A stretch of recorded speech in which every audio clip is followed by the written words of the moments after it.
Bom dia, Café com Leitura. Sou William, da comunidade dos bancários da Ativa e aposentados do Banco do Brasil. Hoje é dia 13 de maio, pandemia mundial do novo coronavírus, Covid-19. E estamos cumprindo as orientações de fazer uma quarentena, isolamento social e saindo só o necessário com máscara para quando precisar ir pegar mantimentos, essas coisas assim. Então já estamos aí com 2 meses de quarentena aqui em casa. E eu tô nas diversas sensações que a gente sente, tentando ser mais acabativo em leituras. Sempre comecei muita leitura, pelo desejo de conhecer e etc. E sempre começo outra e deixo aquela no meio, começo outra e deixo aquela no meio. E também estou fazendo uma aventura, como eu falei para vocês, no café de ontem, que eu estou lendo o Decameron, ou Decamerão. E eu estou lendo uma história por dia, são 100 histórias, e hoje vai ser a 42ª história. Esse é um dos livros que eu escolhi, por quê? Porque ele se passa durante a pandemia na Europa da peste negra, que ceifou uma parte importante da população da Europa no século XIV, ali por volta de 1350. Vou ler um trechinho aqui de vocês, para vocês, e aí vocês vão sentir o quanto que é tenebroso o negócio. Afirmo, cafezinho, estou tomando aqui meu cappuccino. Hoje eu estou comendo uma torradinha com polenguinho. Uma torradinha com polenguinho. Comi já um mamãozinho papaya. Afirmo, portanto, que tínhamos atingido já o ano bem farto da encarnação do Filho de Deus, de 1348. Quando, na muito excelsa cidade de Florença, cuja beleza supera a de qualquer outra da Itália, sobreveio a mortífera pestilência. Por iniciativa dos corpos superiores ou em razão de nossas iniquidades, a peste atirada sobre os homens por justa cólera divina e para nossa exemplificação, tivera início nas regiões orientais. Dizem que começou na China, apesar que isso é bastante questionável também. Lá foi identificado, não quer dizer que lá que surgiu a Covid-19. Tem muitas outras teses aí de que também teria surgido nos Estados Unidos. Surgiu nas regiões orientais há alguns anos. Tal praga ceifara naquelas plagas uma enorme quantidade de pessoas, incansável, fora de um lugar para outro, e estendera-se de forma miserável para o Ocidente. O Decameron aconteceu dentro desse cenário. 10 jovens fugindo da peste ficam nos arredores de Florença e decidem narrar todos os dias, em cada jornada do dia, em 10 dias, os 10 jovens, 7 moças e 3 rapazes, decidem narrar histórias de amores bem-sucedidos ou fracassados, etc. E esse é o cenário do Decamerão. E eu estava vendo ontem essa questão de ser e parecer ser, saber e fazer de conta que sabe, que é uma coisa que acompanha muito a história da literatura. Grandes clássicos da literatura mundial foram muitas vezes de pouca leitura, de poucos leitores, e as pessoas leem sínteses, resumos, etc. Por exemplo, este que vos fala, William, eu decidi ler o Decameron. Estou na novela 42. Ontem eu estava vendo alguns vídeos sobre o Decameron, né? Tem um de uma professora, uma entrevista na Univesp, que é bastante interessante, uma professora da USP. E vi um vídeo de um rapaz desses que falam sobre livros, e ele comenta sobre o Decameron, dá uma aula lá de Decameron, e depois ele confessa que ele leu um livrinho no qual um tradutor escolheu colocar 10 histórias do Decameron. Ou seja, um falador de Decameron não leu o Decameron. Ele leu 10 histórias, 10%. E está recomendando para as pessoas. Isso é muito comum. Quando eu li Don Quixote de la Mancha, acabei lendo na língua original, né? Don Quixote de la Mancha. São 2 tomos, 2 volumes de 500 páginas, 550 páginas cada um. O primeiro lançado em 1605 por Cervantes, o segundo em 1615.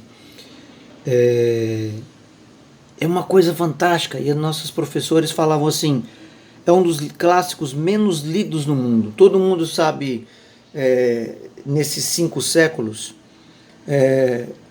dos enfrentamentos do Dom Quixote, aquelas aventuras que mais acabaram ficando, né? Se lançando contra os moinhos de vento, achando que eram gigantes, etc., mas não conhecem isso do Dom Quixote. E é uma leitura que faz você rir, faz você chorar, você para pensar, é maravilhoso, entendeu? E pelo que eu vejo, o Decameron vai na mesma linha. Todo bichão desses assim, né? As pessoas falam a respeito, mas muitas vezes não leram. Então leiam o Decameron, quem tiver interesse, de tentar se colocar naquele cenário da peste e o que 10 jovens fizeram para tentar lidar com aquilo, com todo aquele sofrimento, aquela mortandade, né? Olha um trechinho aqui, ainda do início, dele falando qual era o cenário em que esses 10 jovens decidiram sair. A peste em Florença não teve o mesmo comportamento que no Oriente. Neste, quando o sangue saía pelo nariz, fosse de quem fosse, era sinal evidente de morte inevitável. Em Florença, apareciam no começo, tanto nos homens como nas mulheres, ou na virilha ou na axila, algumas inchações. Algumas dessas cresciam como maçãs, outras como um ovo. Cresciam umas mais, outras menos. Chamavam-nas, o populacho, de bubões. Dessas, duas referidas partes do corpo, logo o tal tumor mortal passava a repontar e a surgir por toda parte. E daqui para a morte era uma coisa prática, rápida. A Covid começa com uma tosse, é invisível também, como essa peste, pode contaminar a mim no momento em que saí e toquei alguma coisa, ou a saliva, o ar, o vírus veio pelo ar, começa a tossir, uma febre. Cada dia está se descobrindo que tem mais efeitos colaterais, é impressionante. Inicialmente era o pulmão, né? As pessoas morriam afogadas porque os anticorpos atacam o vírus no pulmão, ele enche d'água e você morre afogado sem conseguir respirar. Por isso a necessidade dos respiradores, para dar 2, 3 semanas de prazo para o corpo tentar enfrentar o vírus. E agora já se tem muitos estudos de que eles atacam nas vítimas coração, ataca rins, fígado, cérebro, olhos, o sistema circulatório, né? Então é uma doença muito agressiva, muito agressiva. Me lembrei muito dessa descrição da peste na Idade Média. Enfim, Café com Leituras é para a gente falar de leitura, né? Esse livro está bastante interessante. Queria comentar, para finalizar, sobre Carta Capital, a revista Carta Capital. Eu assino a revista em respeito ao excelente trabalho de se apurar os factos, como diz o Mino Carta, né? E eu tenho pilhas e pilhas de Carta Capital. Acabo que eu não tenho lido. A minha assinatura é mais uma contribuição para que o, o trabalho da Carta Capital siga, né? Porque é uma editora, uma revista, um jornalismo muito perseguido pelo sistema hegemônico da grande mídia que contribuiu para esse golpe em que vivemos. Então, boas leituras para vocês. Leiam. Leitura dá prazer. Leitura dá reflexões. E vale a pena. Entendeu?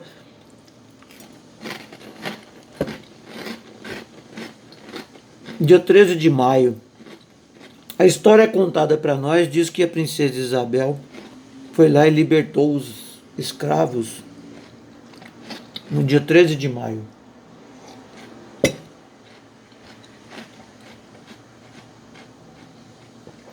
Bonito, né? Só não indenizou, só não deu condições para eles de terra, de trabalho e de vida. Alguns estudiosos dizem que esse ato no dia 13 de maio foi uma forma de branquear a população. Jogaram às margens milhões de pessoas negras, escravas, para morrerem de fome e miséria, para se trazer colonos brancos para branquear a nação na virada do século XIX para o XX. Coisa horrível. Por isso que você tem que ter políticas afirmativas, porque até hoje não se fez justiça com milhões de pessoas trazidas de seus locais para o Brasil e jogadas aqui à margem das condições dignas de um ser humano viver. Ontem foi dia da enfermagem, dos enfermeiros e enfermeiras, aos quais a gente tem muito respeito. Trabalhei com saúde. Muita leitura, gente. Leitura é bom. Inclusive uma revista da qualidade de Carta Capital. Eu não sei o que fazer com as minhas. Alguém quer as minhas edições? A gente poderia pensar a respeito. Boa quarta-feira a todos. Fiquem em casa. Vamos contribuir para a gente não entupir o sistema de saúde que já está colapsando em várias partes do país. Beijo e abraço a todos e todas.